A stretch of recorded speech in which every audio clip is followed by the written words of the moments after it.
വേഗ ദൈവത്തിൻ്റെ തിരുനാമത്തിന് മഹത്വമുണ്ടാകട്ടെ. കർത്താൽ പ്രിയ സഹോദരങ്ങളെ, നിങ്ങളെ എല്ലാവരെയും ബൈബിൾ ക്രൗൺ പ്രതിദിന പ്രശ്നോത്തരിയുടെ മറ്റൊരു എപ്പിസോഡിലേക്ക് യേശുക്രിസ്തുവിൻ്റെ ധന്യനാമത്തിൽ സ്വാഗതം ചെയ്യുന്നു. ഇന്നലത്തെ ചോദ്യം, ജനിക്കുന്നതിന് ഏതാണ്ട് 200 കൊല്ലം മുൻപ് യെരുശലേം ദേവാലയത്തിൻ്റെ അടിസ്ഥാനം ഇടുമെന്ന് യെശയ്യാ പ്രവാചകൻ പ്രവചിച്ച രാജാവിൻ്റെ പേരെന്താണ്? ഉത്തരം കോരശ്. യെശയ്യാ പ്രവചനം 44 അധ്യായം 28 വാക്യം. യെരുശലേം ദേവാലയം നശിപ്പിക്കുവാൻ അത്യുന്നതനായ ദൈവം ഉപയോഗിച്ചത് വിജാതീയനായ നെബൂഖദ്നേസർ രാജാവിനെയാണ്. നീണ്ട 70 വർഷം കഴിഞ്ഞ്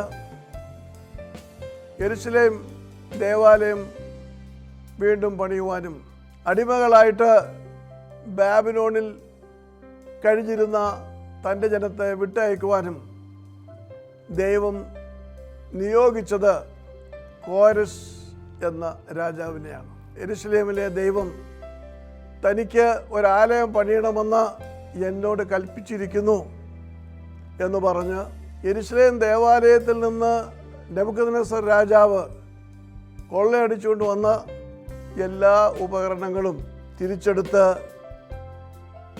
കോരശ് യെരുശലേമിലേക്ക് മടക്കി അയക്കുകയാണ്. ജനങ്ങളോട് യെരുശലേം ദേവാലയത്തിനു വേണ്ട എല്ലാ സഹായങ്ങളും അഭ്യർത്ഥിക്കുകയാണ്.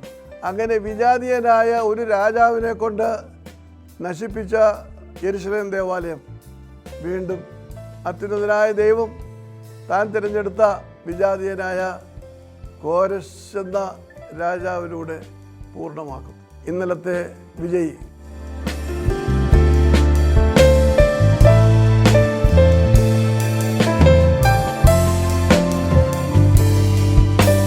ഇന്നത്തെ ചോദ്യം, വിശുദ്ധ ബൈബിളിൽ ആദ്യമായി മോഷണം നടത്തിയ സ്ത്രീയുടെ പേരെന്ത്? എന്താണ് അവൾ മോഷ്ടിച്ചത്? വിശുദ്ധ ബൈബിളിൽ ആദ്യമായി മോഷണം നടത്തിയെന്ന് പരാമർശിക്കുന്ന സ്ത്രീയുടെ പേരെന്ത്? എന്താണ് അവൾ മോഷ്ടിച്ചത്? വേഗത്തിൽ ഉത്തരങ്ങൾ അയയ്ക്കുക. ദൈവം നമ്മെ അനുഗ്രഹിക്കട്ടെ. താഴെ കൊടുത്തിരിക്കുന്ന വാട്സാപ്പ് നമ്പറിൽ നിങ്ങളുടെ ഉത്തരങ്ങൾ അയയ്ക്കുക.